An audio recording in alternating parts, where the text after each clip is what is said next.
Oh, the music promptly stopped. That was great. I was wondering how that was going to be turned off. Yeah, thanks, sorry. Okay, we are going to start promptly now, and maybe some more people will join us, but we have got a lot to share tonight, so we want to make sure we've got time for that and some further networking later. So firstly, a huge welcome. It's great to see so many of you here today at City Hall. It's really, really great to take over City Hall for an evening. My name is Tracey Lazard, and I'm the CEO at Inclusion London. I'm going to say a little bit about what we do and a few kind of words to set the scene, but I've got some important housekeeping and access info first. So, okay, here we go. We have BSL interpreters here this evening, and our BSL interpreters are on the stage to I'm going to try and talk from your perspective. So, from your left, and we have an interpreter standing up now. And that's also being filmed, and the interpreter is on the screen to your left as well. We do have captions. So those captions are being shown on your right, on the right-hand screen, your right-hand screen. Sorry, this is going to get really complicated. And also, but the PowerPoint, we have got one PowerPoint, just one, I promise you. And that's being shown on your left screen. And that will have captions running at the bottom of it, which I can see from here. God, there's so many screens here. Okay, so we also have toilets, accessible and standard toilets behind you to your right, but also we have an accessible toilet in front of you to your left as well, and we have a changing places toilet. We have a multi-faith quiet room, which again is to your left, over in the corner, the right left hand corner. And we also have two amazing PAs from Independent Living Alternatives, which I'm sure have probably checked out with you if any of you need any assistance, but they are there, and yeah, hopefully they've made contact and they're there to kind of facilitate and help us through the event. Okay. Oh yes, fire. That's the final thing. We're not expecting any, we don't have a fire alarm. We have a PA system that just tells us to leave the building. So there's no drill. So if we do hear that, we do need to get out. And luckily, it's through the back doors that are to your right, behind me, over there. Straight out into the front of the building. I think I've covered everything. You will have a leaflet, you should have been given a leaflet which has a link to the report, so don't feel that you have to capture stats or anything that's written. It's all in our reports, so please feel free to download those and have a look at those at your leisure. Okay, just kind of a few words about how we're going to structure the next 2 hours. We're going to hear firstly from Zoë Garbett, who is a Green Party member of London Assembly, London-wide London Assembly, and Zoe's going to say a few words, and she's kindly hosting this evening, so big thank you, Zoe. We are then going to hear from Svetlana and Laura, my amazing colleagues at Inclusion London, who took part in the research, along with another colleague, Mariella Hill, who unfortunately can't be here tonight, but yes, so that's a big shout out to all three of them. And Svetlana and Laura are going to talk through some of the key findings from this comprehensive piece of research. And then we're going to hear from two panels. We've got a panel, firstly, of 3 disabled people. I believe most of them took part in the research, and hear their experience, because that is at the heart of what we do. And we're then, after a break, going to hear from 4 people who are involved in housing policy and thinking. We're then going to open it up to the floor and have some comments and questions and reflections, but we will be promptly finishing at 8 because we've got the building until 8:30, so we want to do some networking, and I think we're going to have more food after then. So just to check as well, we've got a 10-minute break, probably around about 6:45, and then another very short comfort break, roughly about 7:10. Okay, I think that's all the housekeeping done. I'm just going to say a few words, and really, firstly, it's to say how kind of delighted I am and how proud I am as the Chief Executive of Inclusion London to be chairing this launch of our Barriers at Home report. We are, for those of you who might not know who Inclusion London are, we are a pan-London disability equality organisation run by and for deaf and disabled people. Our aim is basically to make this city a better place for the 1.6 million disabled people that live here, and we do that in 2 key ways. Firstly, by supporting, and many of you belong to these organisations, amazing grassroots deaf and disabled people's organisations across this city. We work with over 70 disabled people's organisations across London. And our job is to support you so you can do what you do in your local communities. We also work with deaf and disabled people's organisations to try and make sure that our voice, our needs and our issues are on the agenda at a local, regional, national and actually international level as well.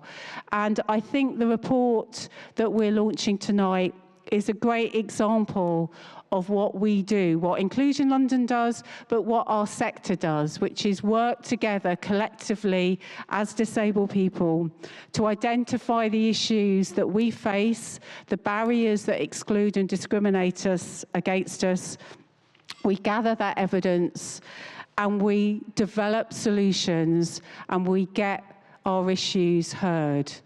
And we've had some really good coverage about this report so far. Some of you might have seen the article in The Observer over the weekend, and I believe the BBC are covering it, BBC London that is covering it today as well. So that's really good.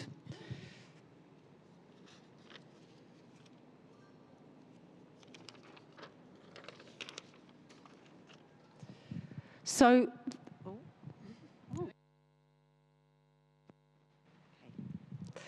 this research is the first comprehensive qualitative research carried out by a deaf and disabled people's organisations into the key barriers preventing disabled Londoners from having the accessible and affordable housing that we have a right to and that we desperately need. We know decent, accessible housing is absolutely essential. A good home is literally the foundations of a good life. Yet, as you will hear tonight from disabled people who took part in our research and from policymakers and decision makers, our housing system is systematically and consistently failing disabled Londoners. Our research shows 1 in 3 disabled people surveyed by us had to cut back on food or other essentials to afford housing costs.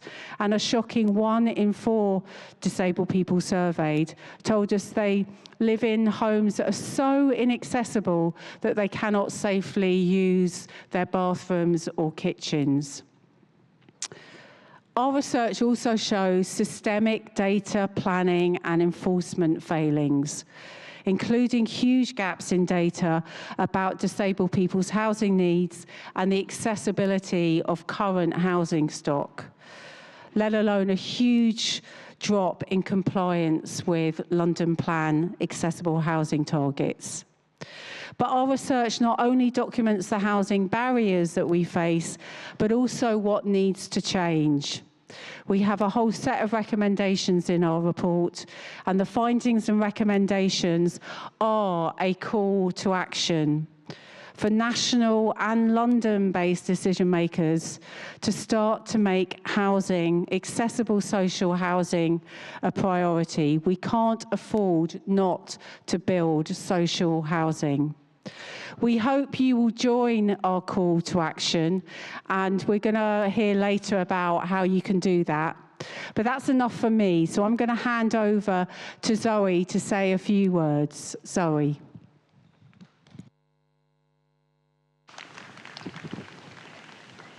Thank you for that wonderful introduction and for those really clear guidelines on what we're going to be discussing this evening.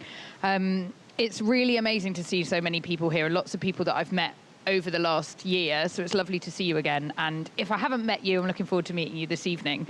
And I just want to really welcome you to City Hall. It's really exciting that we're launching, well, that Inclusion London are launching this amazing report here in City Hall, where the Mayor of London works at the heart of the city. So for those that don't know me, I'm Zoë Garbett. I'm a Green Assembly member here at City Hall. I'm a white woman with blue eyes and a pink fringe for my visual description. I'm one of 25 London Assembly members elected to hold the Mayor of London to account. That's what the London Assembly does. I'm also here with a Green colleague, Caroline Russell, who's over there. So there's two Greens here with you this evening. So my background's in the NHS and working in councils, where I've worked co-producing with disabled people's groups and disabled people, and particularly parents of children with special educational needs and disabilities, and tackling health inequalities. And since I got elected last year, I've been working with Inclusion London on many things, including things like disability hate crime, private rented sector, and this great report on accessible housing. I'll shortly be handing over to the researchers, and I know that we're all keen to hear the detail of the report. But I wanted to use this opportunity to just say how brilliant I think Inclusion London's report is. So thank you to everyone who was involved in it, and I really can show how much hard work has gone into it and all the detail. So we all recognise that there's a housing crisis. It's widely recognised, but this means different things to different people, and has often been used as a cover to build high-rise luxury flats and homes for profit and not for people. We know that the housing crisis is devastating London, driving people out of their homes and out of their communities, and often into homelessness and unfit accommodation.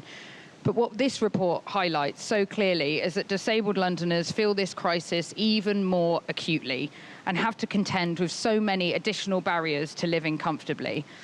We know that more supply alone won't get us out of this housing crisis, and at a London level, the need for secure, affordable housing is generally recognised, but you rarely hear political leaders talking about the chronic shortage of housing that's secure, affordable, but also accessible. It's just not part of the narrative on the housing crisis. And because of this, as this report shows, many of the policy failures that have led us here still haven't been addressed, like the one-size-fits-all approach to what accessibility means, and the lack of data to properly understand housing need, and the failure to hold developers to account. I want to thank everyone who took part in the survey and who shared your personal experiences and your stories. They're absolutely heartbreaking and enraging, and make it impossible to come away from reading this report without recognising the injustice faced by disabled Londoners and the urgent need for reform. The good news is, and as I think Tracey has already said, that councils, the mayor and the government can look at this report to see what they need to change. The recommendations are brilliant and absolutely crystal clear about what needs to change. So I hope this report is enough to shift the narrative, get accessible housing onto the agenda, and put us on track to properly reckon with the housing crisis. I can't wait to hear more from the people who've written the report, from you, from your stories, and to speak with you tonight about how we can properly address this crisis and work together to implement the findings. So thank you, and welcome to City Hall. Thanks so much, Zoë. Okay, right, let's invite Laura and Svetlana onto the stage, my colleagues from Inclusion London, who are going to talk through the main findings from our research.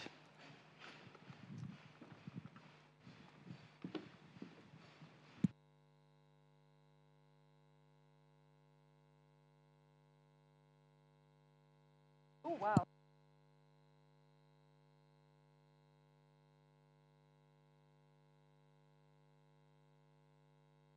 I have 3 mics on my chair, so I can... Hello, everyone. I'm Svetlana. I work at Inclusion London. Before we move to our presentation, sorry, we should... We haven't got... Where is our clicker? I think was it on Tracey's table? So when we sort out presentation, we wanted to start with this. So think about it. Maybe you'll get home today after our amazing event. Maybe you'll walk in your kitchen and make yourself a cup of tea. Maybe you'll take a shower. You know, maybe you'll come to your bedroom and just relax and think how wonderful this event was. Well, what if you couldn't do these things? What if you couldn't even get to your home on your own or get out? And this is a reality many disabled Londoners live in. So the questions that we want you to hold this thought while we do our presentation. And I think the purpose of today is to think, why do we stand by and look on while this is happening? And secondly, what each of you in the place where you are can do about it. So, how do we, what do we? Oh yeah, it's on, look.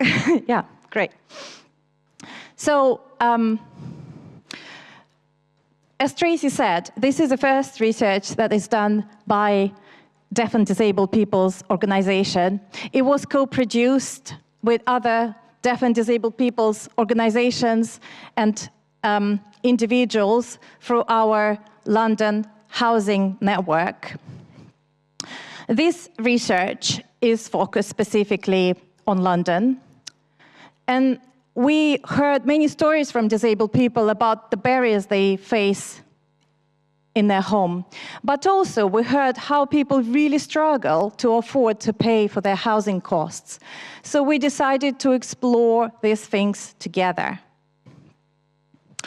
And this is the first research that does this, we believe.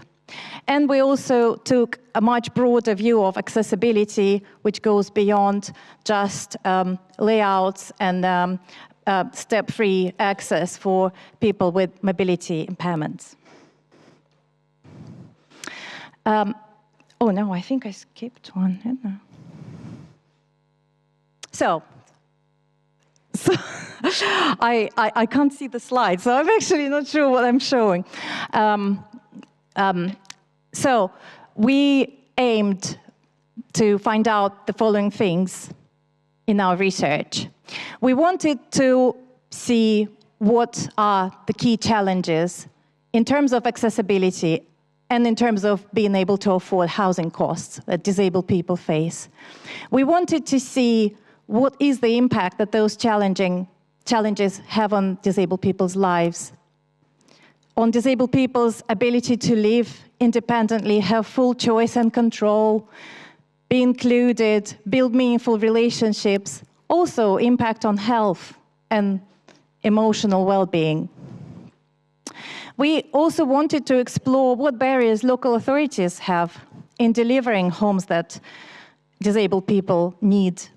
We explored the data and evidence that GLA and local authorities use, and we looked at policies, planning policies and funding programs, whether they allow and encourage building homes that disabled people need.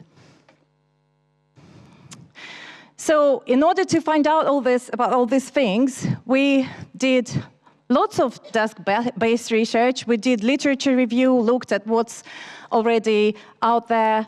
We analyzed local development plans. We analyzed policies.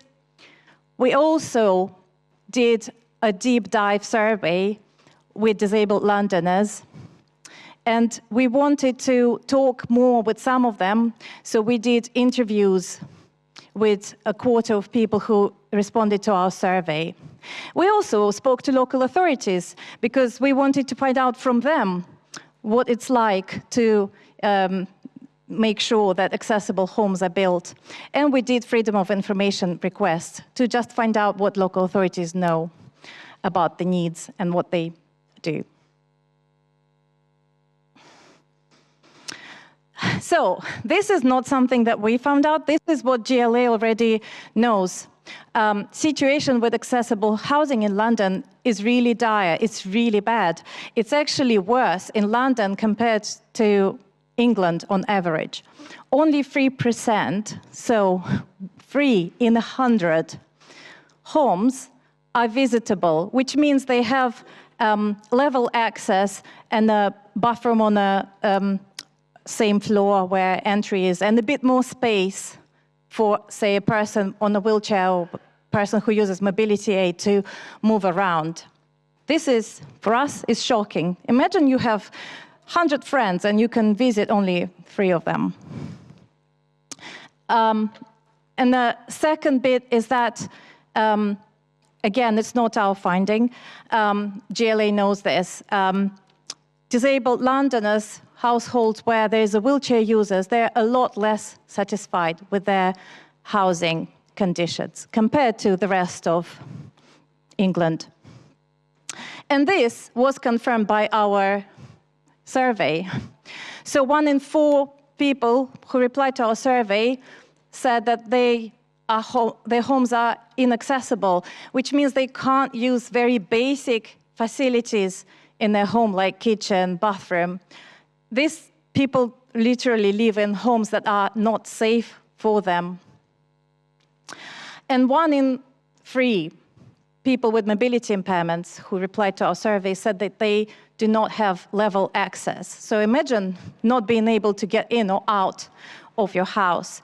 For us, this finding is absolutely shocking, and we really believe London could do a lot better than that. Okay, I think I'll pass on to Laura now, right?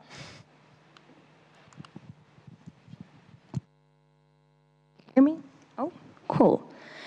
Yeah, but it is not just about people with mobility impairments. Our research did find that people with different kinds of impairments need accessible housing.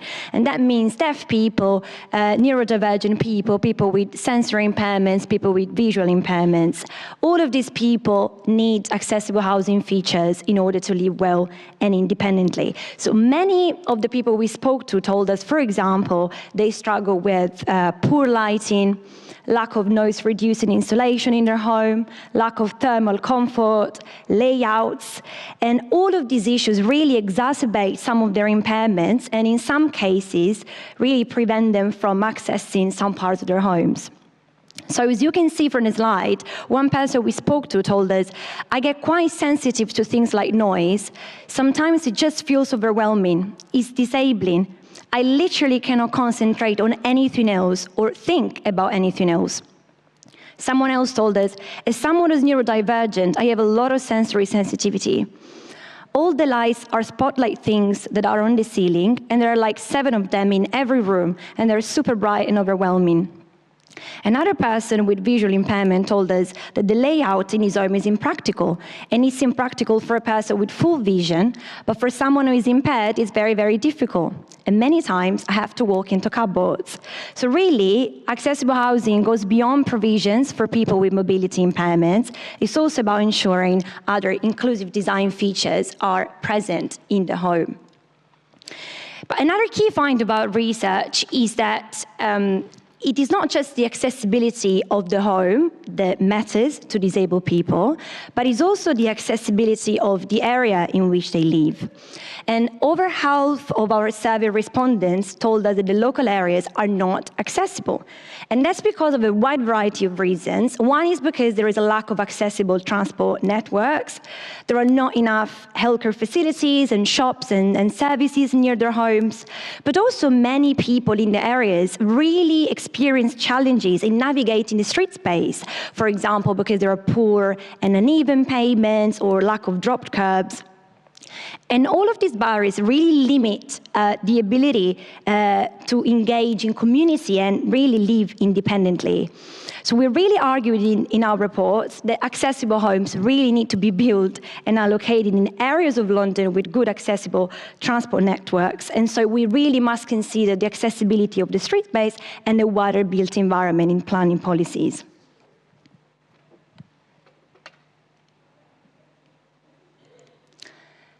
But as part of our research, as Tracey was pointing out at the beginning, we didn't just focus on accessibility. We also explored whether people can afford their housing costs and the impact that this has on their lives. And we did explore this primarily for two reasons. One is because we know the housing costs in London are significantly higher than the rest of England. But also we know that deaf and disabled people are more likely to be living in poverty than non-disabled people. So we know, and as you can see in the slide, 30% of families in London that include a disabled person are in poverty. We also know from the ONS statistics that disabled Londoners find it more difficult than non-disabled Londoners to afford their housing costs. And these are worrying statistics, but they're not really surprising to us because we know it costs more to be disabled. Scope, in their latest disability price tag report, estimated that disabled households need an extra £1,000 a month to have the same standard of living as non-disabled households. And the fact that poverty rates are shockingly high for disabled people explains why we have a greater need for social rent housing.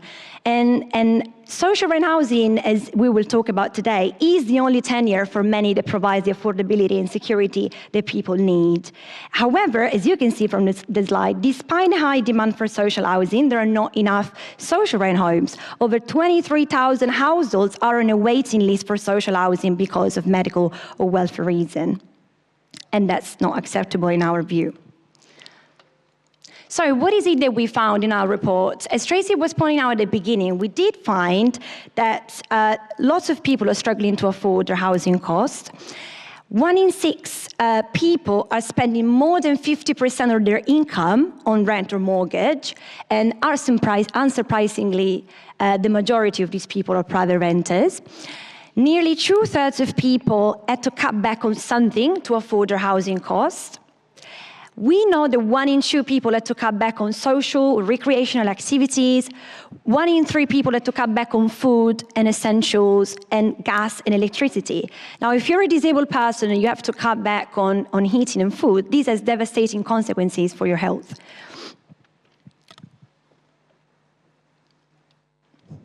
Sorry.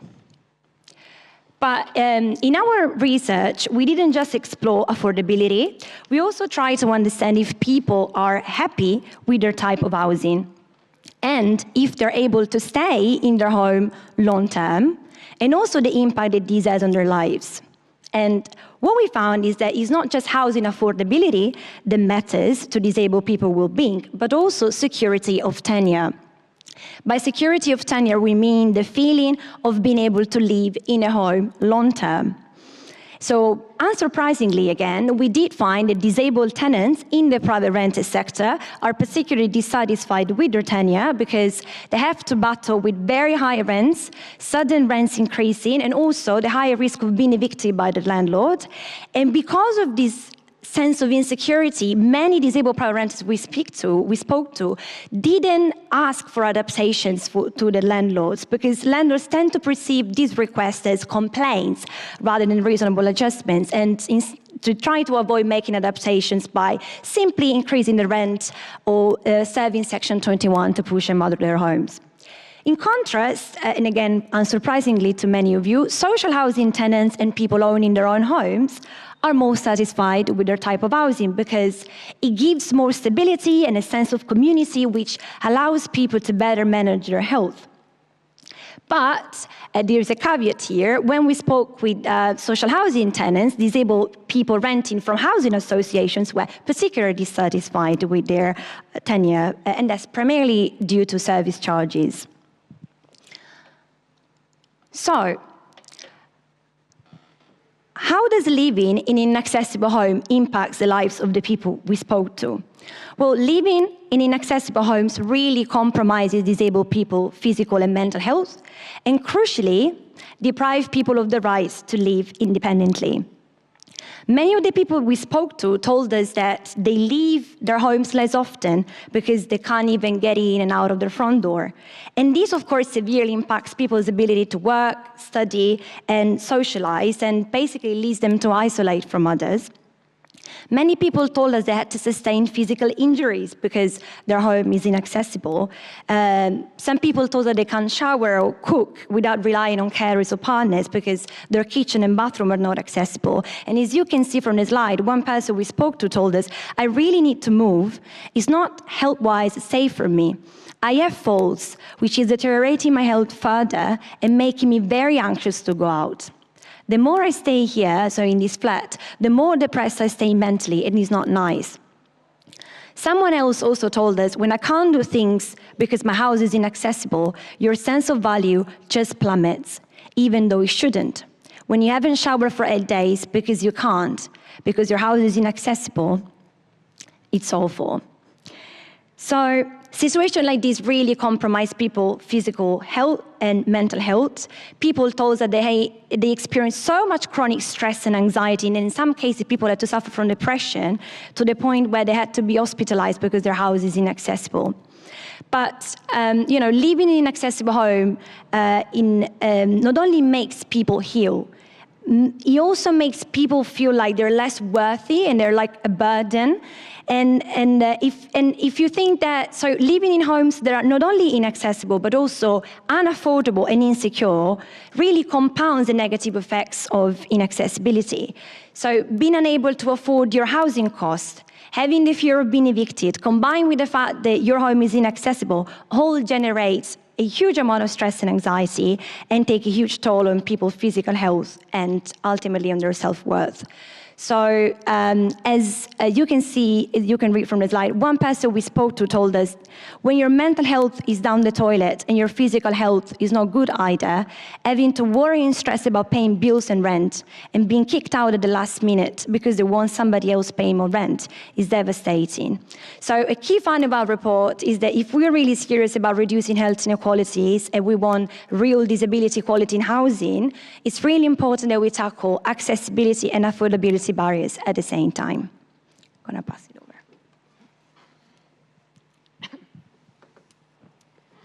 So now we're going to talk about the bit which is the second part of our research, which is about policies. So brace yourselves. First of all, hopefully we made good case for the need social rent accessible homes, but it's clear that demand really outstrips the supply. There are many reasons to it. The fact that it is right to buy, so local authorities just, their stock is depleted, but then there are private renters who really struggle with high rents and poor conditions, and as Laura was saying, really are worried about asking for adaptations, but also sometimes when they ask, they don't get this permission to do these adaptations. Also there are just very few accessible social rent homes. And you could be a wheelchair user in the priority waiting for a wheelchair accessible home. You could be number one on the list, but still living for years in temporary accommodation because there's just none. So we think in order to achieve change, some action needs to be taken at national level, at London level, and local level. And specifically, we looked at things like data, planning policies,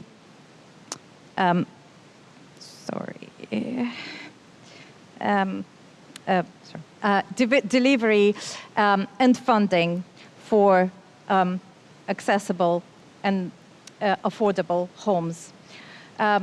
So first, we have to admit that London leads the way in terms of targets.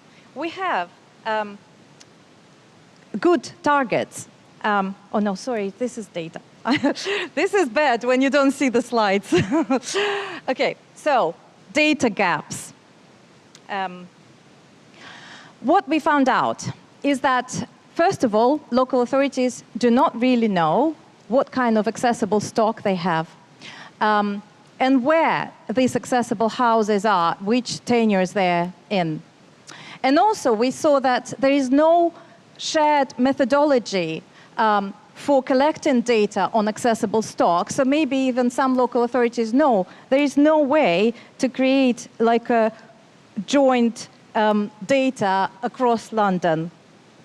Second, in order to plan and really know what kind of homes we need, we believe that local authorities need to know how many people live in their area, how many disabled people live in their area, what their impairments are, what their housing needs are, what kind of homes they will need.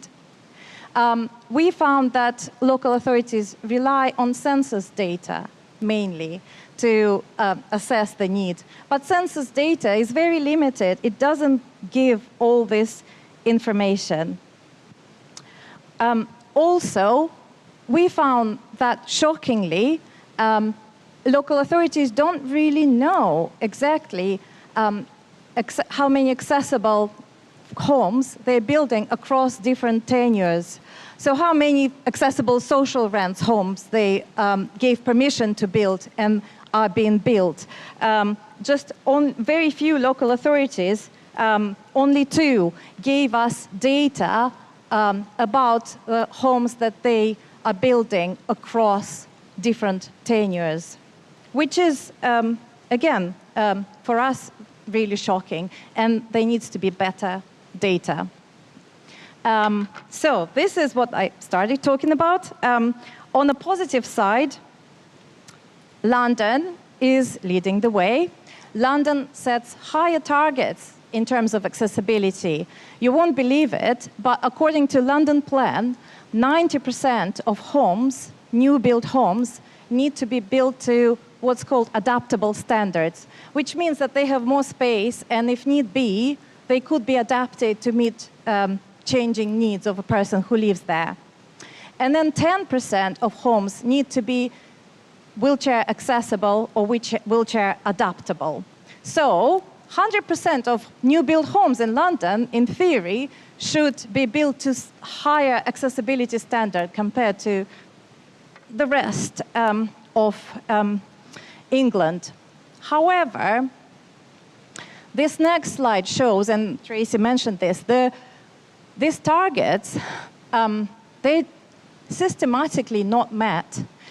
They're like majority local authorities do not meet them, and the compliance is falling. We don't know why this is. It could be because of data collection, they don't know, or it could be that they're just not building accessible homes. Both of those are really a big problem. Also, so when we talk about targets, it's important to set them and important to comply with them, but also it's really important to get these targets right. So what we see, there is no distinction between wheelchair adaptable homes and wheelchair accessible homes. And from our perspective, this is a really important distinction. Wheelchair accessible home is a home where a wheelchair user could move into and do everything independently, use everything in the home independently. Wheelchair adaptable home, on the other hand, needs time and money, either local authorities spending money or disabled persons spending money to make it accessible. fully accessible. So this means, for example, if those homes are built in social rent sector, then someone would have to wait for months longer for this home to be adapted. So this is why we believe that it's really important that there are targets set for wheelchair accessible homes. Also, London Plan sets targets for accessible homes, as we said. It also sets targets for affordable homes. We will talk a bit later about what affordable means, but anyway, there are targets, but there is no connection between those two. So it could well be that all wheelchair accessible homes are built in a, for example, to buy, so in the sectors where disabled people just can't afford. So we really think that what needs to happen is that London Plan needs to set a proportion of a target to ensure that proportion of wheelchair accessible homes, and we want high proportion, is built in social rent sector, because this is where these homes are desperately needed. Okay, I think I'm passing on, yeah. We support this. So while it is important to build affordable homes, we need to clarify what is the meaning of affordable, isn't it? So it's crucial that we build genuinely affordable homes. So we did find that building affordable homes is a priority in the London Plan, but what is considered affordable is not just social housing. Now, affordable housing includes a wide variety of homes for rent and for sales, such as, and some of you might know this, London living rent and share ownership, that are way more expensive than social rent, and these are called intermediate products. So we know, and most of the disabled people we spoke to told us explicitly that they can't afford these intermediate products, and that for many, social rent was actually the only tenure that could provide the affordability and security they needed.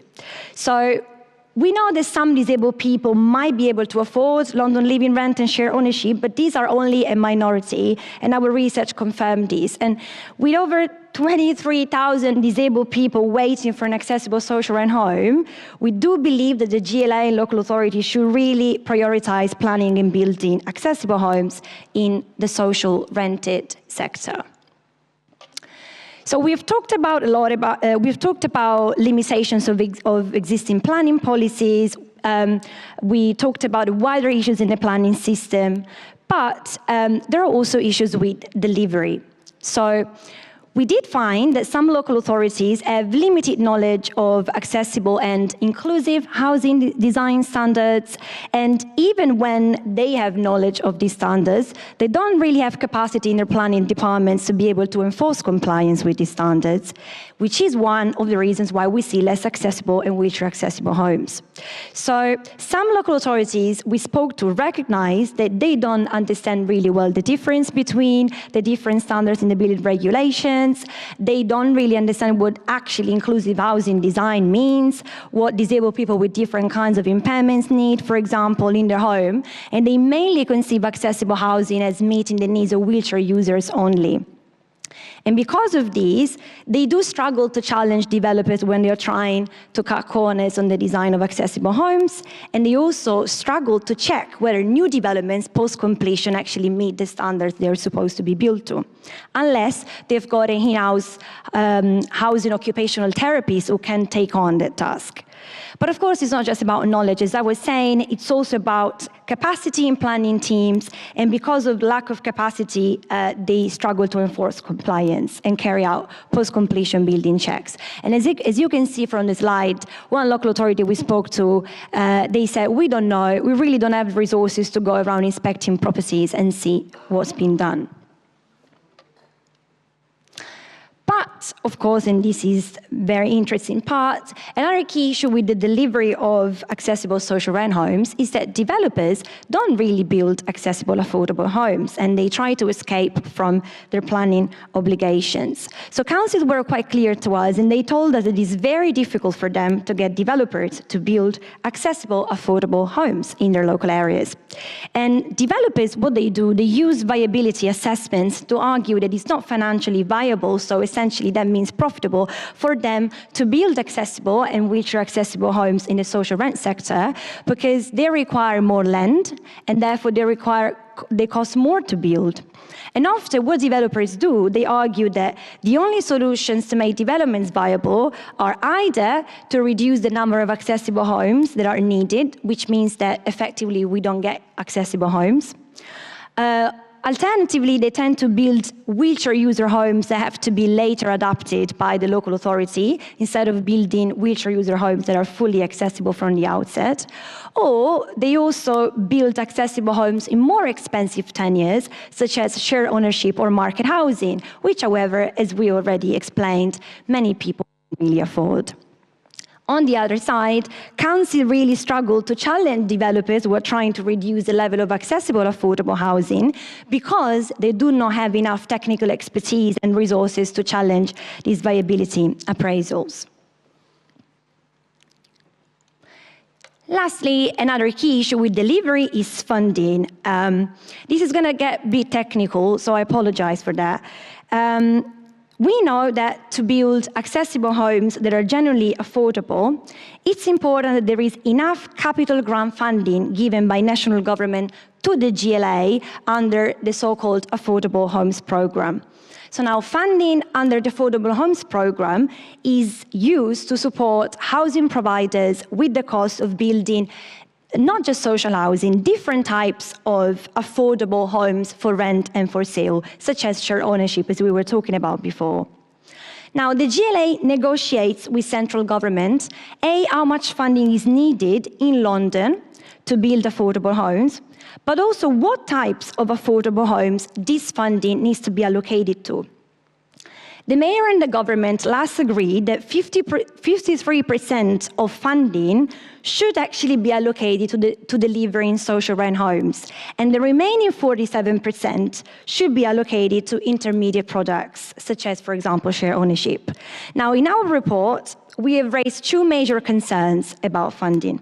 One is that we believe the funding is not enough to build the accessible homes that we need in the social rent sector, but also we believe that too much funding is allocated to intermediate products.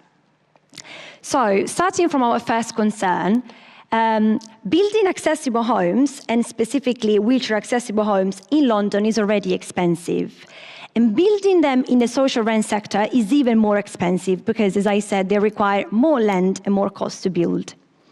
What we found, it appears to us that when the GLA estimates how much funding is needed in London to build affordable homes, the GLA doesn't really factor into their calculations the higher cost of building accessible homes, and specifically wheelchair accessible homes in the social rented sector. Because of this, we've argued in our report that grant funding that the GLA negotiates and receives from national government is not going to be sufficient to support the delivery of the homes that we really need in London.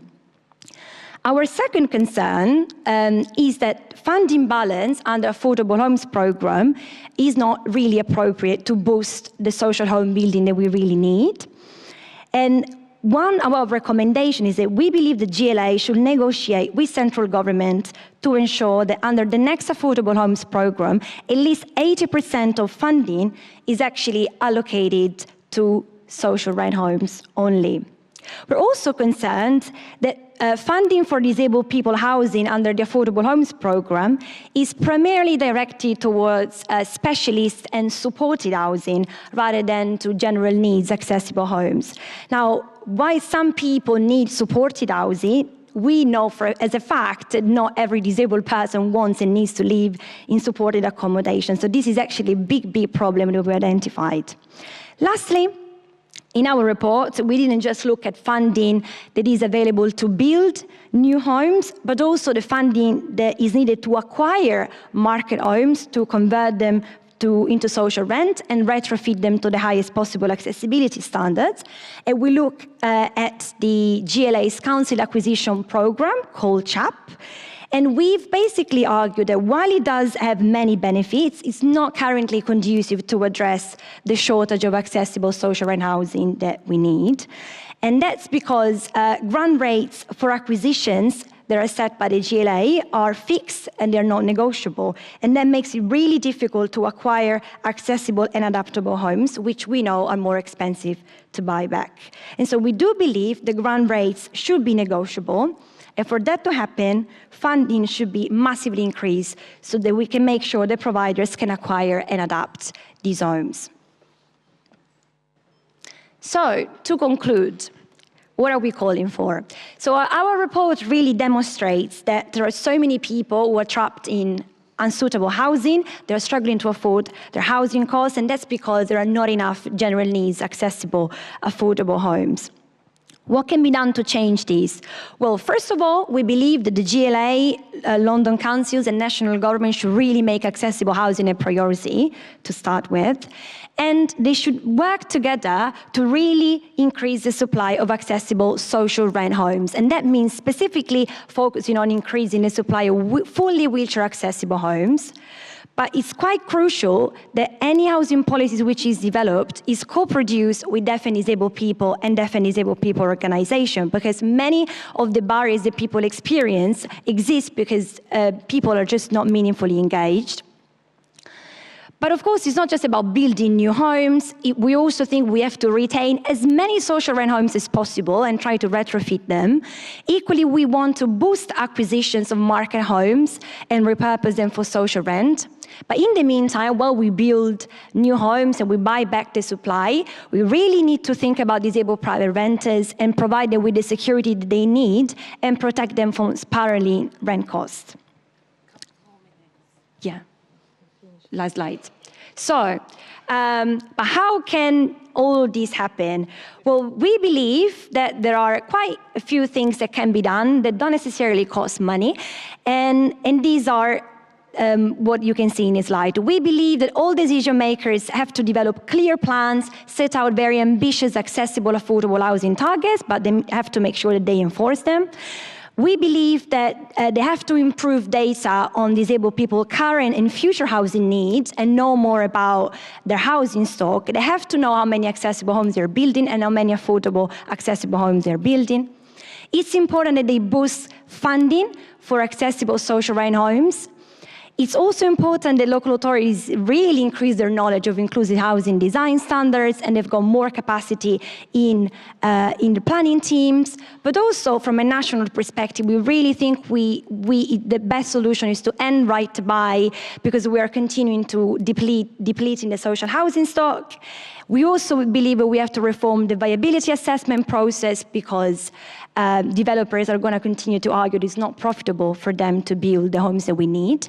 And lastly, we also have to regulate rents in the private rented sector. We want Section 21 to be abolished, but we also want a legal duty on private landlords to be introduced on consent to adaptations.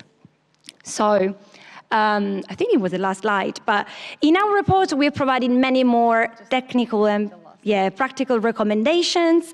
And so I really encourage everybody in this room to have a look at the report.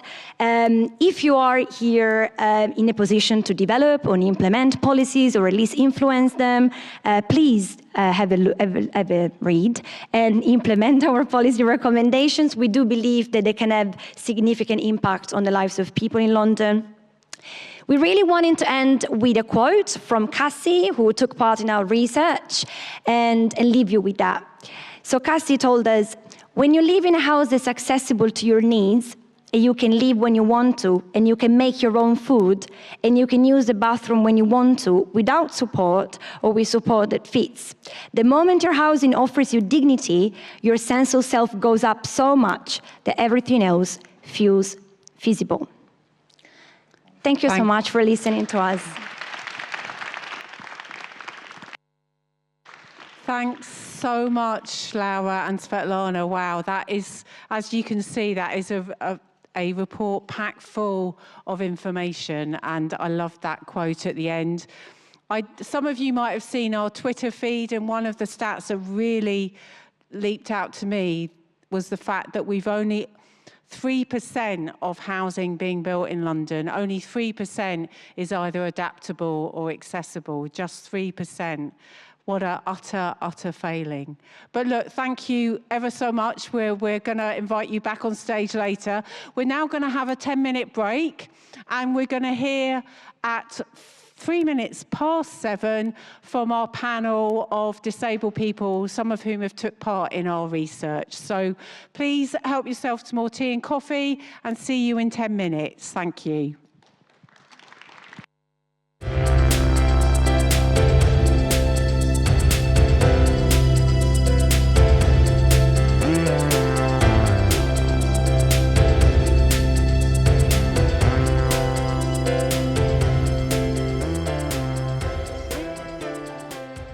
Right, shall we get going, crack on?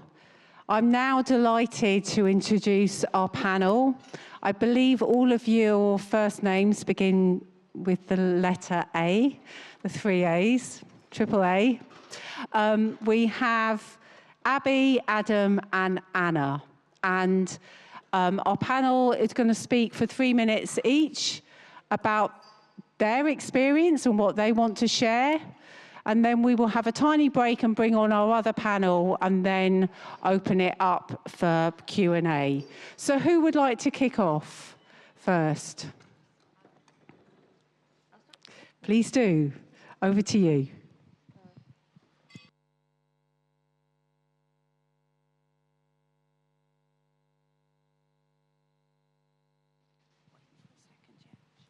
Sorry. Oh, there we are. So thanks for having me. My name is Abbi. I'm a wheelchair user. I'm also hard of hearing, and I've been living in private rented accommodation in London for nearly 10 years. Last year, when a broken lift in my building left me stuck in my first floor flat for nearly a week, I wound up telling my story on BBC News. It must have been a slow news day. The article spurred Crabtree, my property management company, into action eventually. It took nearly 4 weeks for the lift to be repaired. Much of the online commentary in response to the item questioned why I lived on the first floor at all. As one Twitter user asked, why haven't they put her in a ground floor flat? But who is they, and where is this ground floor flat? The myth of an omnipotent they who hands out accessible housing at the drop of a radar key pervades in mainstream media. It allows those who aren't yet disabled themselves to treat the issue of accessible housing as niche, something for them to deal with. As most of us here know, there is no secret register of accessible housing and no philanthropic body giving it out. Disabled Londoners are subject to the same scarcity of housing, sky-high rent increases, and poor building maintenance as the non-disabled population. We are more likely to live in houses which not only do not meet our needs, but which actively damage our health. We are disproportionately affected by issues like broken lifts and neglected facilities. We're more likely to put up with worse conditions for longer because we so often have no choice. In 2018, I was living with 2 friends in a fully accessible flat in Bermondsey when we were served a Section 21 no-fault eviction. We were 3 women in our mid-20s doing average jobs, earning average salaries, spending just over half our income on rent. At that time, the only accessible 3-bedroom property on the private market within our price range was in Kent. While the 3 of us spent weeks frantically searching for somewhere to live, my mental health deteriorated significantly. I could see that my 2 non-disabled housemates could easily have found a nicer flat for less money if only they weren't trying to live with me. I started to believe that if it was so hard to find somewhere to live, maybe I wasn't supposed to live at all. I was nearly hospitalized, and it almost came as a relief, because at least then I'd have somewhere to stay. Eventually, my flatmates found a flat with just 1 step to get in, which I could tip my wheelchair up to get inside. I didn't dare ask for a ramp to be installed because I was terrified of being evicted again. The new flat was in a different London borough, which meant that all my healthcare had to be moved to a different NHS trusts, and as we all know, when that happens, your medical records are not necessarily sent with you. The flat was expensive and riddled with mould.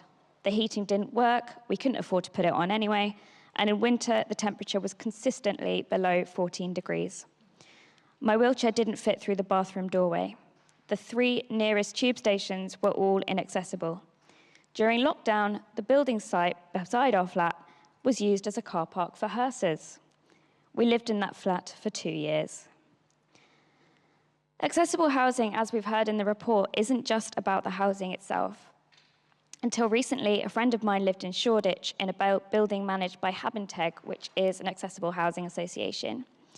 The flat itself was beautifully adapted for her needs as a wheelchair user, but the building is located on a street with notoriously steep pavements, precarious paving, and insufficient dropped curbs.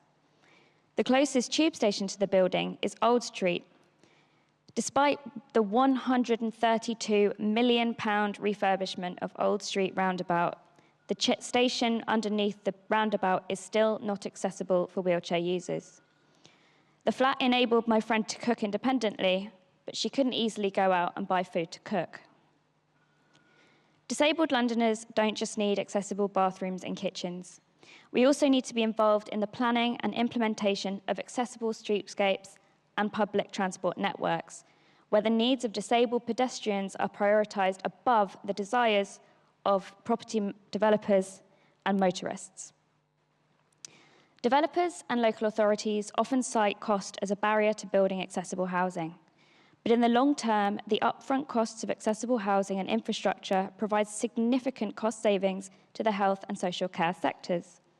When I live in an accessible home, the impact on my mental and physical health is tangible. I'm less likely to take time off work, I have lower health and care needs, I'm better able to take part in social activities and access the community. I'm more likely to reach out to my own network for emotional and practical support rather than being dependent on institutions.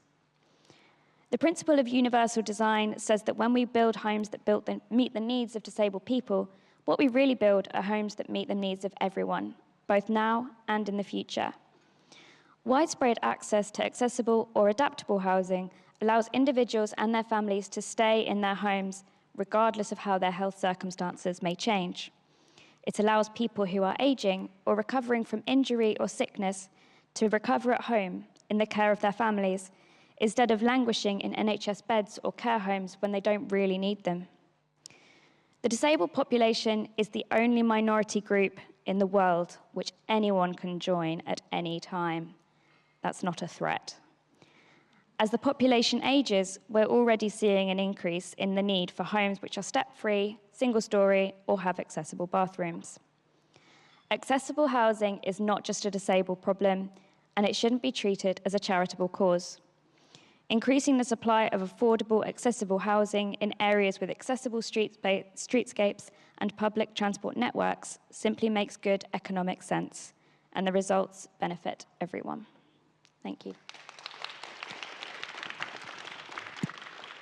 Abbi, thanks so much. Anna. Hi, everyone. Thank you for having me. I was asked by Laura and Inclusion London to talk about the many stops on my accessible housing journey and the specifics of the different avenues I've tried to find accessible housing over the last 3.5 years that it's been.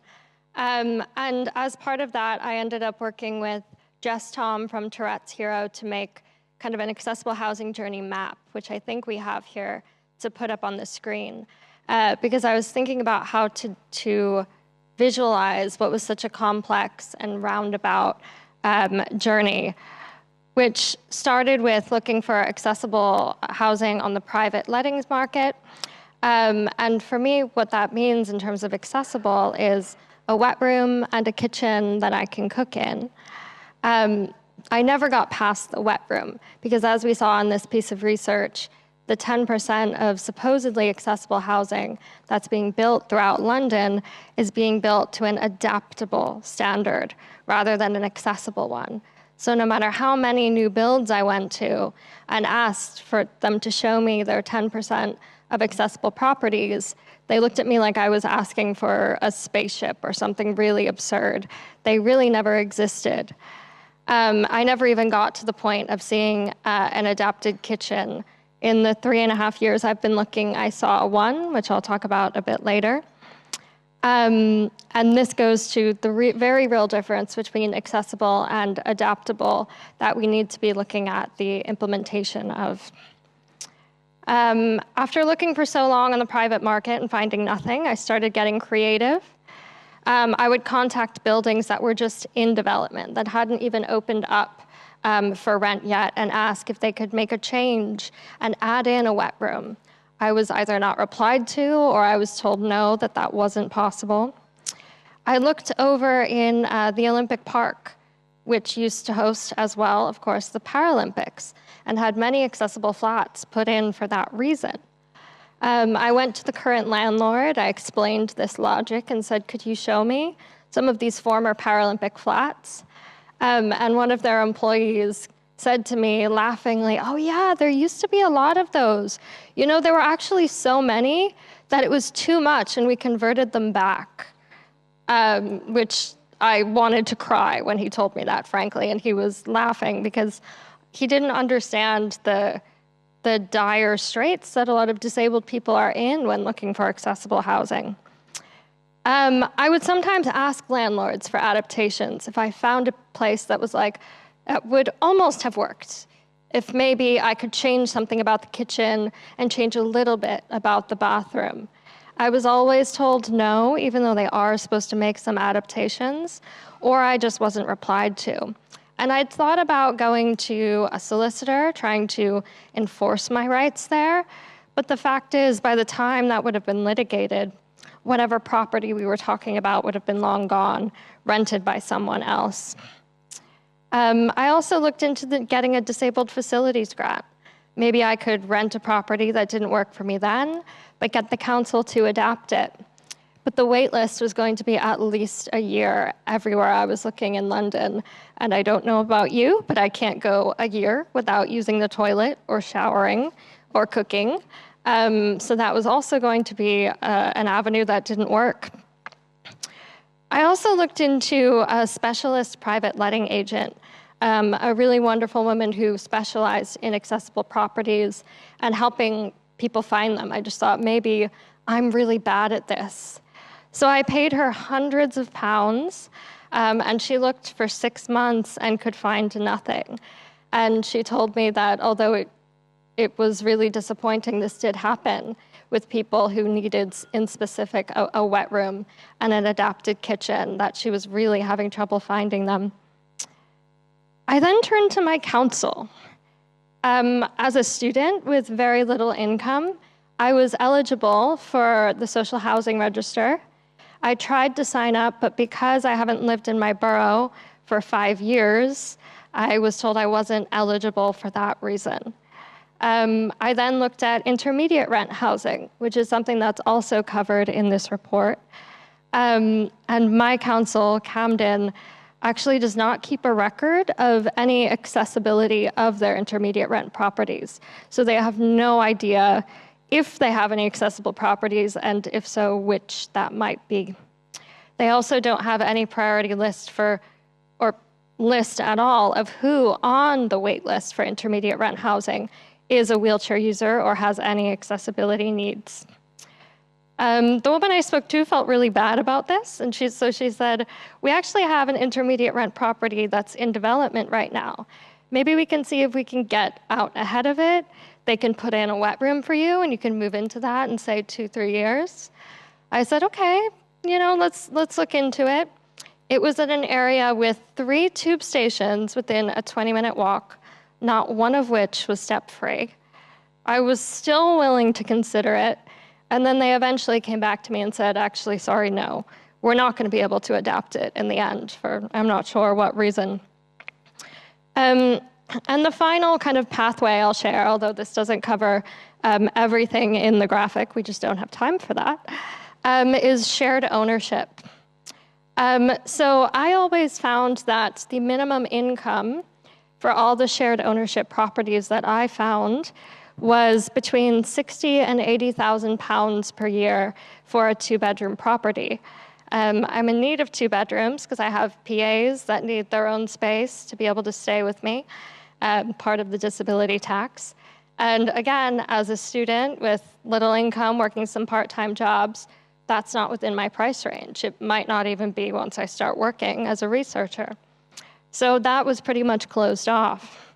I did end up going to view one shared ownership property because they were so excited about having built their properties specifically for wheelchair users that they just wanted more input from people who maybe weren't even interested or within the eligibility to buy. They wanted us to come see it.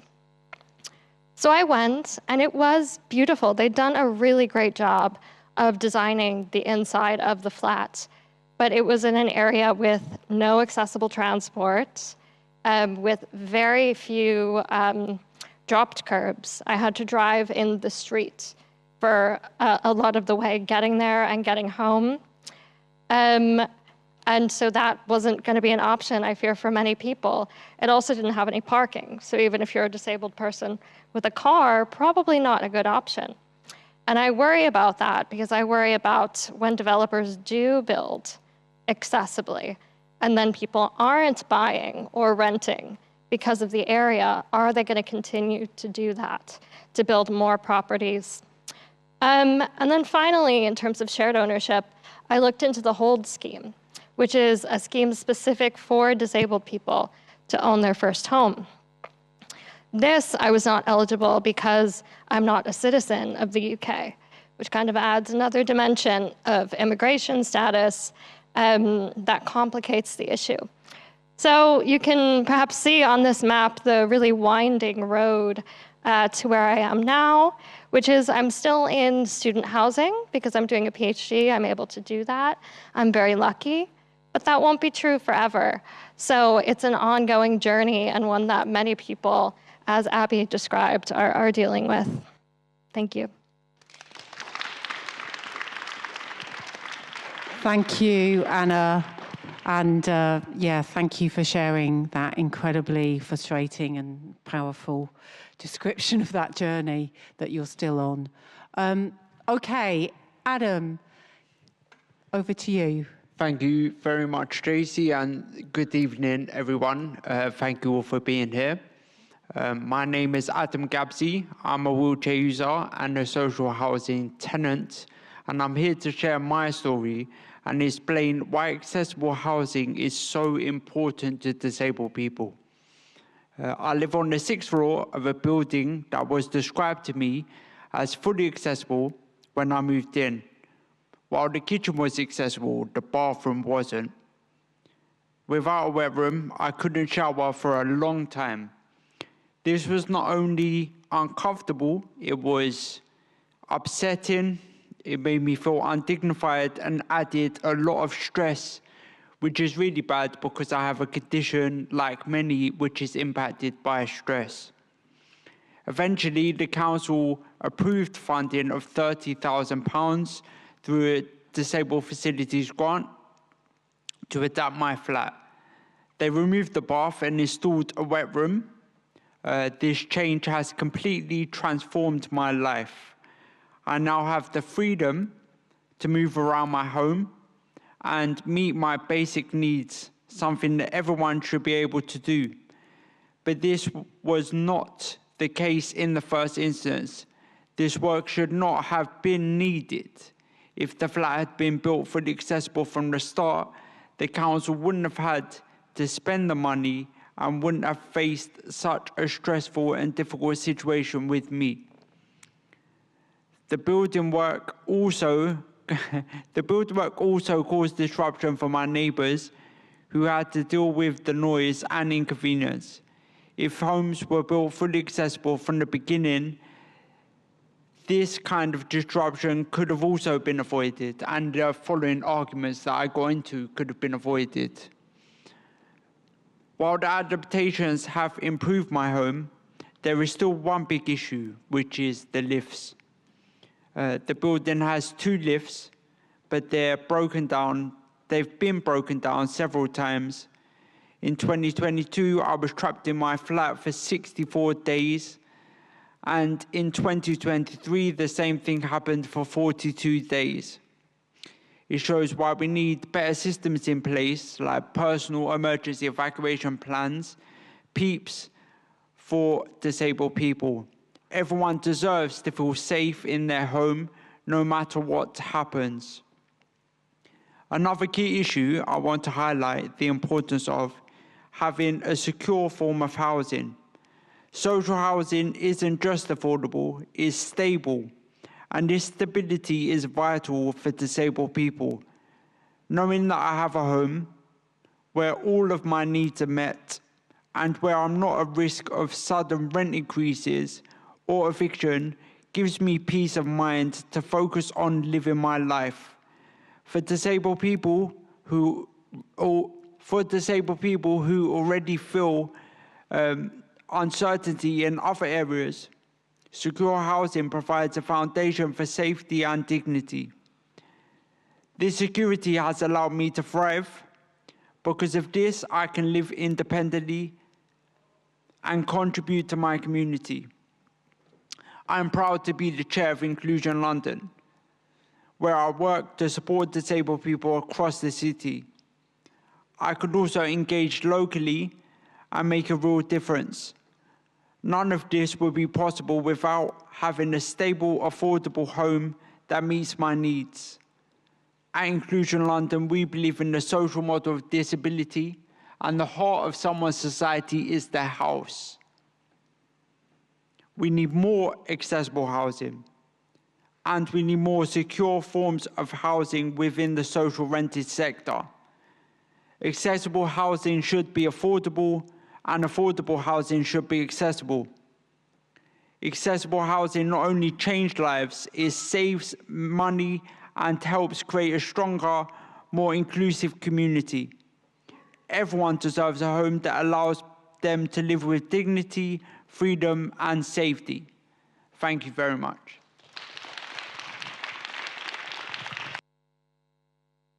Thank you so much to our panel.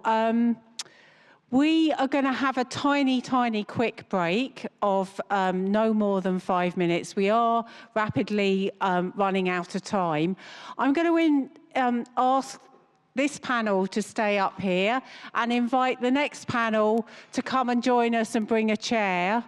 And I'm going to ask the next panel if you can just speak for a couple of minutes each. I'm really sorry to spring that on you because I know we asked you to speak for 5, but we do want to have time to open up for questions and comments from the floor. So, quick break. Okay, so let's come back at 7:31, and then we're here from our next panel, a couple of minutes each, and then we can open it up for questions. There's lots of questions on Slido, apparently. Okay. Is that okay, guys? That's great. Yeah, that's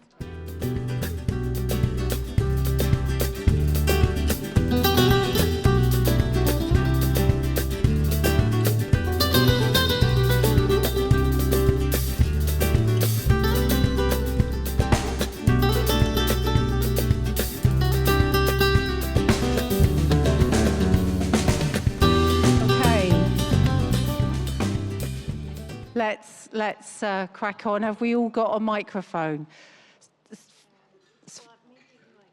Yeah, I can share mine as well, definitely. Okay, right. We're going to now hear briefly from a panel who are really involved in policy issues around housing and sharing their thoughts and reflections. We're going to hear first from Abbi from the New Economics Foundation, and then I'm going to hand it to Cal and then Jane. Abbi. Thank you so much. I'm going to start with an apology, which is always a terrible way to start a speech, but I'm going to have to leave as soon as I speak because I'm at the mercy of the Avanti West Coast trains to get back up north. So if you see me leaving the stage, it's not any reflection on wanting to be here. I just have to leave. Okay, I'll be incredibly brief and won't say most of the things I wanted to. I'm an academic by trade. I now work at the New Economics Foundation, working on social policy, and I've been a housing activist for many years. And when I met Laura and Adam and the great people at Inclusion London, it made me realize quite how chronically bad our understanding of accessible housing was and is in the housing movement. It should be foundational to every policy, to every campaign, to every conversation, and it is an afterthought, an add-on at best. And what we really want to do at the New Economics Foundation and myself personally is ensure that that's not the case, because there's no point us talking about genuinely affordable housing if it's not accessible, as Adam and others have spoken about. But there's also no point us saying that we're really fighting for equality if we're not putting accessibility at the heart. I'm not going to go through all of the things I wanted to say, but there's a few policy mechanisms that I wanted to pick up on, and considering I work at the New Economics Foundation, I should probably talk about the economic case for housing, but I'm not going to reduce it to numbers. I want to pick up on what Laura and Svetlana shared quickly around grant funding and the chronic need for it, and the fact that we know that the government at large could make a dent in the housing crisis tomorrow if it wanted to. It could do that in many ways. It could acquire private properties, it could acquire empty homes, and it could go back to genuine grant funding that we had. And I think what's really important, and I've been thinking about this a lot lately and today, is that what we talk about is not radical, but the mainstream media and politicians present it to us as radical. Asking for a safe and secure home that isn't a mechanism for people's profit is not radical. They have it elsewhere. Asking for public transport that's accessible is not radical. Asking for an education system that doesn't bankrupt you is not radical. And I think it's really important for us as people that work in policy and in campaigning to always push that and really make the politicians that we elect, that are accountable to us, in theory, understands that what they present back to us as radical, loony, lefty ideas around developers not getting 15% profit is actually just the bare minimum. I think just very, very quickly, the point about data, as someone with a PhD, I should probably talk about data. In what other world do we have such a chronic lack of data than when it comes to accessible housing? You go to Tesco and they collect all your data on what you eat. You log into a Wi-Fi and they collect your emails. You walk into any, I'm sure the security guards have some of my details somehow through just walking through here, yet we don't know any details on accessible housing that's owned and rented out by our local authorities. I mean, that's criminal. And the fact that we're not talking about that, and the fact that local authorities can wash their hands of their responsibility on that, is chronic. And it's something that this report, alongside many other things, has really brought to the fore, and I'm really looking forward to seeing where it can be pushed. I'll finish there, but thank you, everyone. Thanks, Abby. I'm going to hand over to Cal from Medact now. Hello. Hello. Hi, my name is Cal. I use the pronouns he, him. A huge thank you for having me down here today, guys. I really, really appreciate it. I'm an organizer at an organization called Medact, which is a charity that brings health workers together to take action on the root causes of what causes our health, right?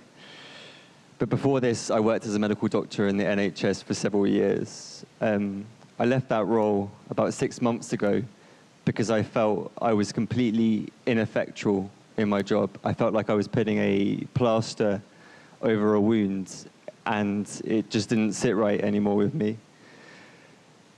A safe, secure, affordable, comfortable home is essential for our health. The homes, neighborhoods, communities, as we heard in this report today, in which we live and grow, shape our health in so many ways. Now, I've lost complete count of the number of people I have treated who were made disabled and sick by their homes, or lack of, that they found themselves in.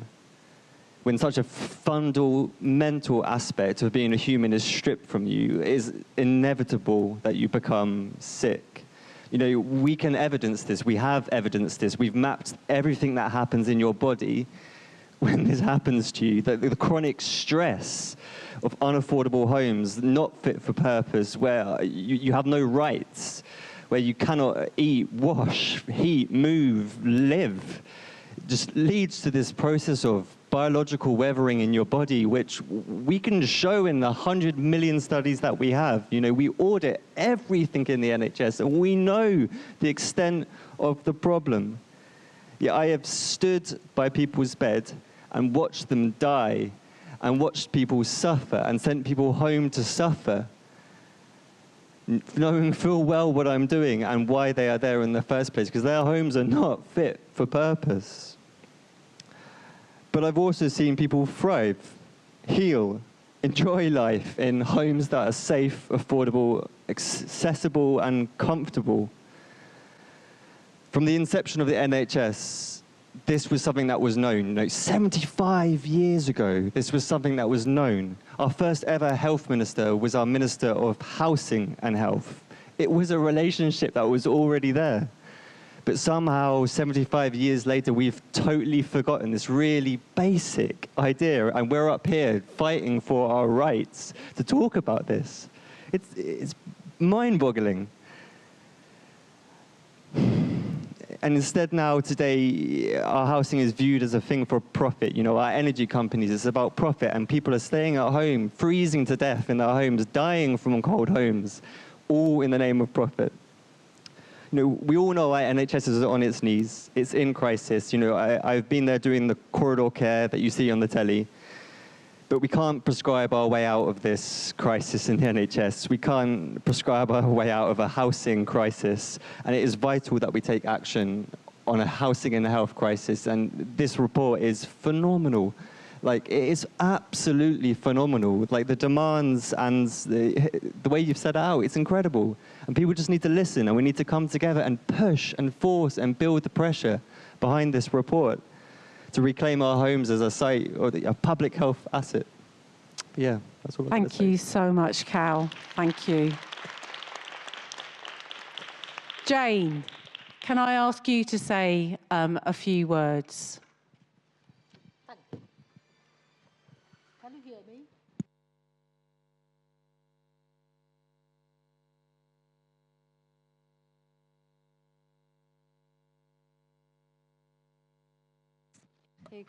Thank you very much. Can you all hear me now? Yeah. Brilliant. Thank you for your arms up. Good evening, everyone. I'm Jane Wilmot, a deaf disabled resident in Hammersmith and Fulham, which is in West London, a long way from here. I'm delighted to be here this evening for the launch of Inclusion London major report on housing for disabled Londoners. I do recommend you read it because it's really great work. Thank you, Inclusion London. It's been absolutely inspirational to hear from the previous speaker. Thank you for inviting me to talk about housing for disabled people in Hammersmith and Fulham. Hammersmith and Fulham Council has the ambition to be the most accessible and inclusive borough in England. That's a very tall order. I'm going to talk about three things: what being ruthlessly inclusive means, the social model of disability, and something about disabled residents reporting on barriers they face every day. I have two colleagues from Hammersmith and Fulham who live in social housing. Could you stand up, please? Excellent. Oh. Being ruthlessly inclusive is about being inclusive without exception. For example, providing new housing, new accessible housing that works for everyone, particularly people with mobility issues. Inclusive housing includes not only step-free access, but also space inside the home so disabled people can move around and use facilities provided easily. We wanted officers committed to the social model of disability.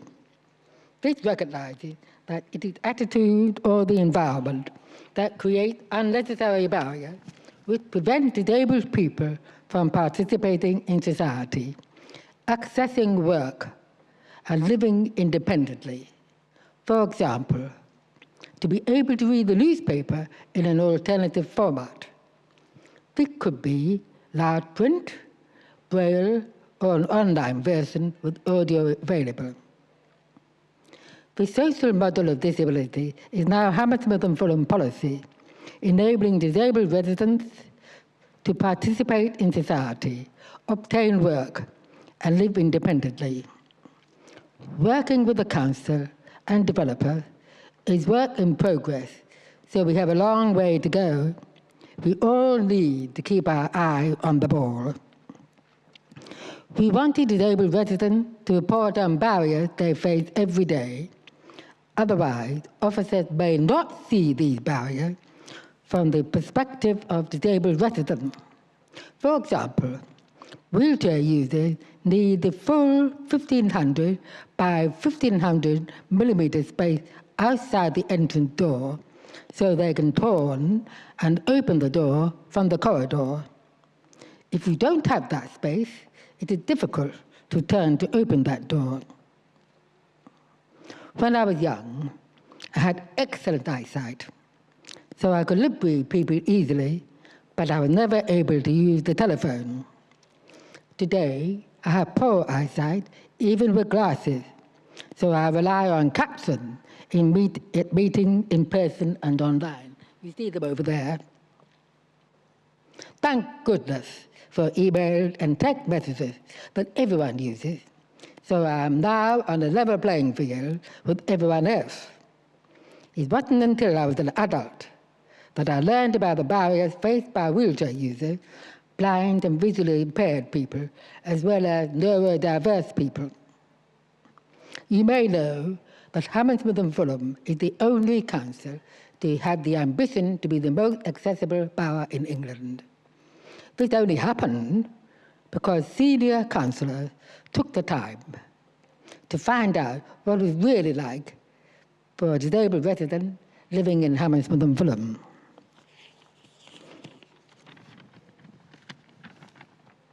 It is now much easier to expect colleagues to be ruthlessly inclusive when we have both a senior officer co-chair and a resident co-chair, me, working well together.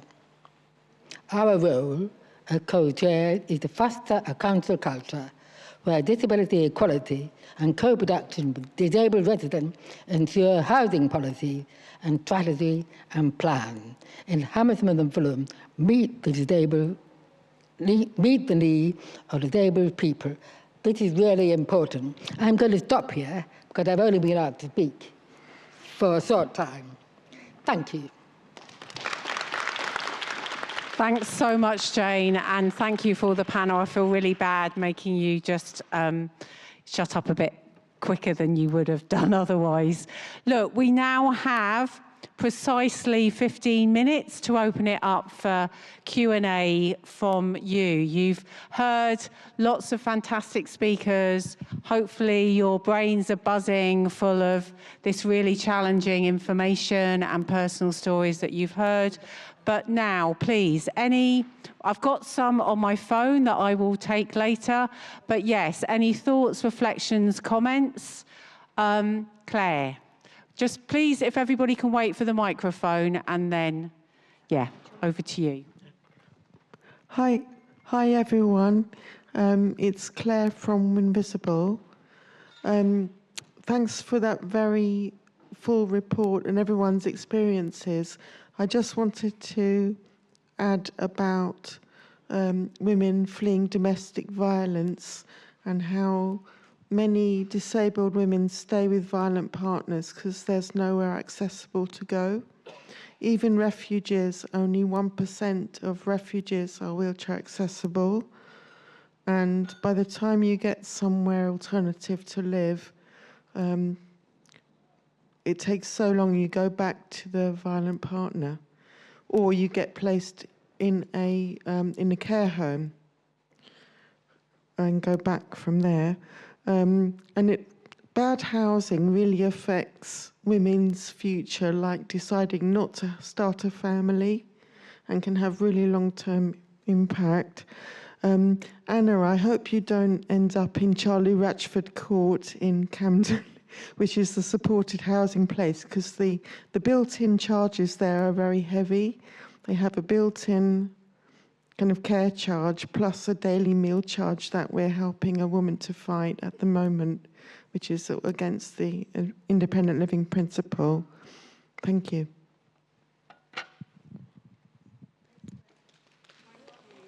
Hey, can I add something to respond to? Yeah, please do. Yeah, thank you so much, Claire.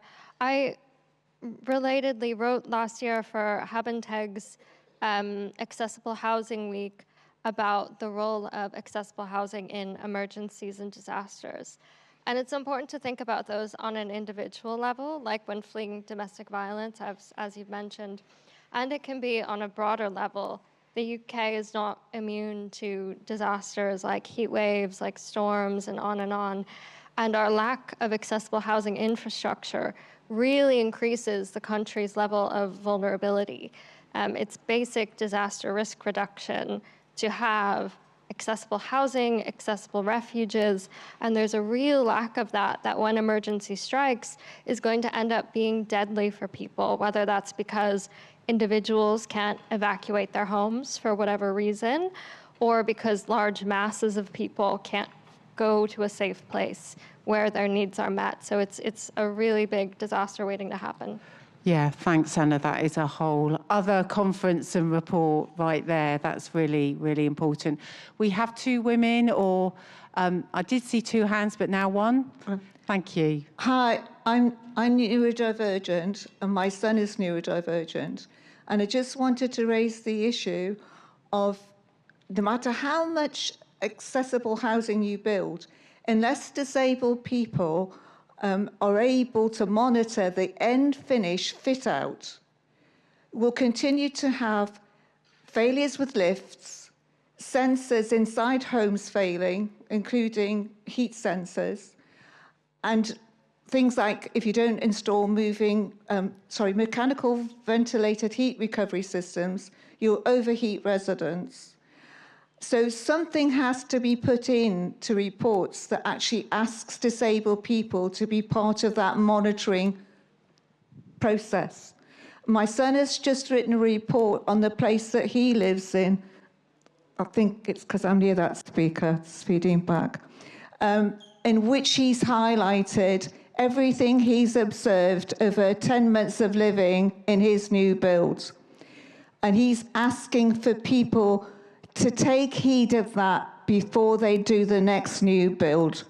So we need people in that end-finish, fit-out conversation. Thank you. I'm going to just read out a question we've had via Slido. And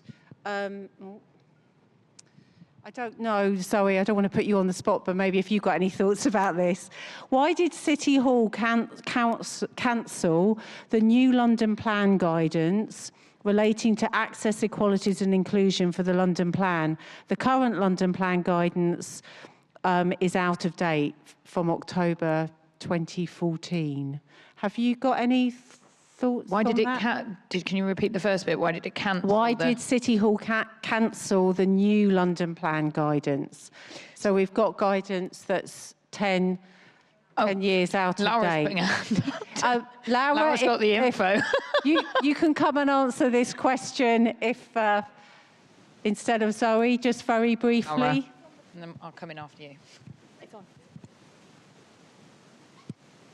So, yeah, it looks like, so there was a lot of engagement, and I think last year, about essentially the London Plan guidance, and apparently the GLA have decided that because there will be a new London Plan in a year time, there was no point of basically updating the guidance, so that's GLA decisions. Of course, we're not responsible for that, but that's what we know.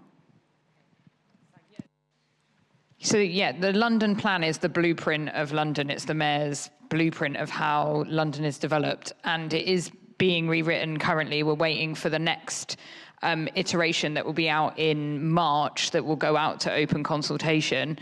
But I'm happy to pick this up specifically in the meantime. But, yeah, if everyone can feed into the consultation as well, that's out from March. But, yeah, let's pick up that accessibility point. Thanks, Zoe. I also just wanted to It's a kind of question from Emily May, who is an advice worker in Choice in Hackney.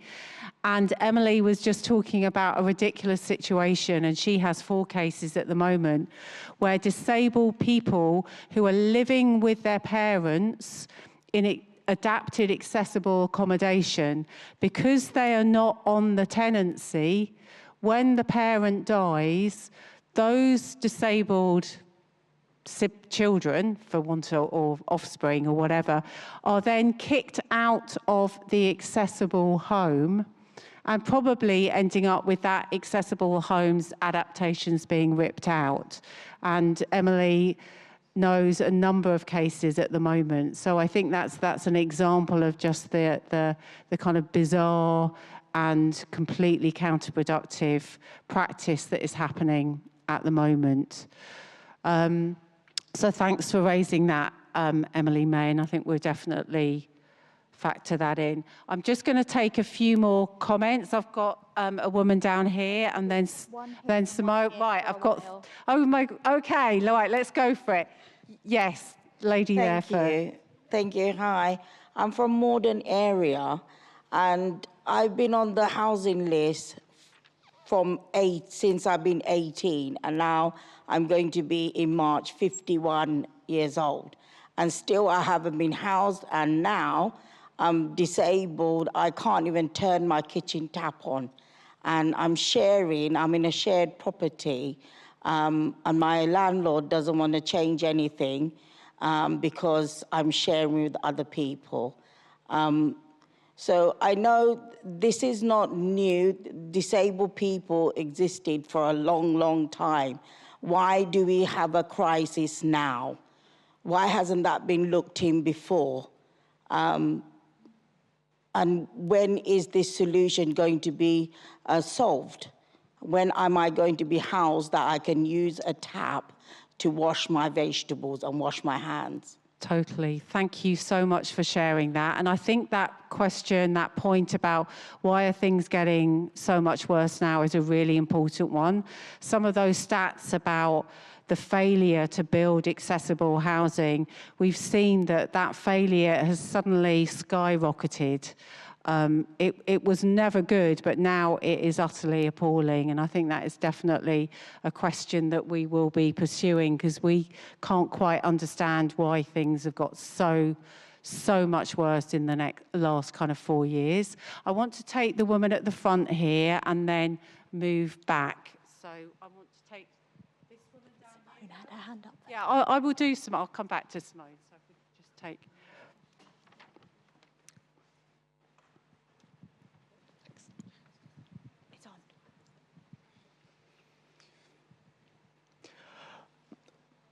I have a concern about disabled people, but also deaf people that live in large high-rise flat buildings. It's not safe.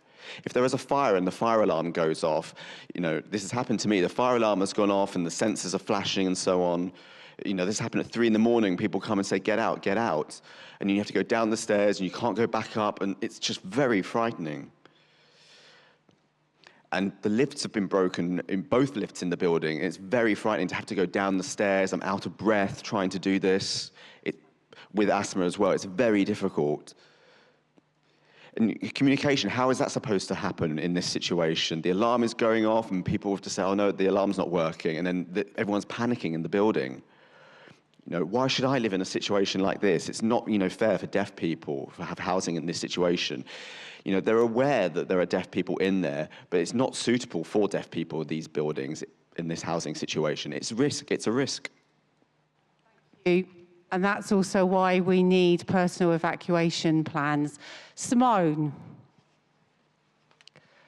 Briefly, we've only got a few minutes left. Just to say, hi, I'm Simone Aspis. I'm from the Free Our People campaign, which is a campaign that's led by disabled people, led by people learning and autistic people to get out of the psychiatric system. Obviously, in terms of just making the wider link in terms of housing, one of the big reasons why there is a lack of money and resources in housing, because it's all being spent in locking people up in institutions. So it's one of the other big areas that we kind of need to be looking at is the whole area around institutionalisation. The other thing I think is really critical in terms of a wider discussion is who should be owning our housing in the first place. So it's so I just wondered if there's any thought given to whether housing, whether we all should be thinking about housing shouldn't be privately owned in the first place, but owned by the state and distributed according to need and adapted to need. That way, that might help to distribute housing to meet people's needs. Just a thought, really. No, a really important contribution. Thanks, Simone. And yes, there is absolutely shed loads of money going into keeping people institutionalised at the moment. I'm going to take the final comment from this woman here, and then we will wrap up. I would like to speak furthermore, but we haven't really got time. But back to what you were saying about living with parents and so on. I a very similar situation, but a house next door to my mum, who's my main support person. She's like trained in my disability. She knows exactly what to do. And it's literally next door. It was an accessible property, fully adapted, that would suit my needs and so on. I am in the middle of the DFG grant, and I wrote to several counsellors. I wrote to my social worker to back me up with the stories that I was saying, instead of making these adaptations to this property and costing you this amount of money, why can't I move into this one-bedroom property, literally next door to my mum, instead of having security cameras around my house to make sure my mum knows I'm safe in case I have a fall or so on when she's just next door. Because at the moment I'm living in a one-bedroom property and I'm waiting on a fully accessible bathroom, kitchen, and I have no flooring. And this property had flooring, kitchen, and accessible bathroom, all ground floor. And the fact that... What did they say when you said, why can't I move in? They said that that house has been given to another person. And I was like, I understand that, and so on, but could I please have a reason why this in writing? And they wouldn't give me in writing. And I was like, this house is literally next door to my mum, who's my main person. And it just went out the window, and I'm now having to wait a certain amount of months/years for my property to be adapted. And now I've been told that all my adaptations can't be done because it's a ground floor flat and everyone is above me because the walls are unstable for the adaptations to be made. Thank you for sharing that. Laura? No, just a comment. And in our report, we've basically set out quite clearly that homes need to be built and allocated. Support networks really need to be taken into account when we're building and allocating homes. So in theory, from our perspective, yeah, the council should give you that flat because you need support from your mum. And this is really crucial. Okay, so we are going to wrap up now. We've talked about this being a call to action, and it most definitely is. This report has been funded by the Oak Foundation, who fund our housing project. And part of our housing project is funding a housing network for disabled people and deaf and disabled people's organisations. So please join that network. We are together, we are stronger, and we know that when we work together and campaign together, we can be heard. So this is the long haul. This is real structural issues about who has the money and how wealth is distributed in this world. We have to keep fighting. As all of us have said, a decent, secure, accessible house is the very basis of a decent life, but it's also the basis of a decent society and a productive society, and we should be telling our current government that too, loudly and clearly. So we are going to carry on campaigning, so if you haven't joined the network, please do so, and read the report. Thank you so much. We're in here for another half an hour. We have more food and drink, so please take the opportunity to network. I would just like to thank our panel. Thank you so much for coming and sharing your personal stories. The wonderful staff at Inclusion London who've carried out this research and made this evening happen. It takes a lot to do this. And thank you for coming along on what is still an early February evening. So thank you so much, and see you soon. Thank you.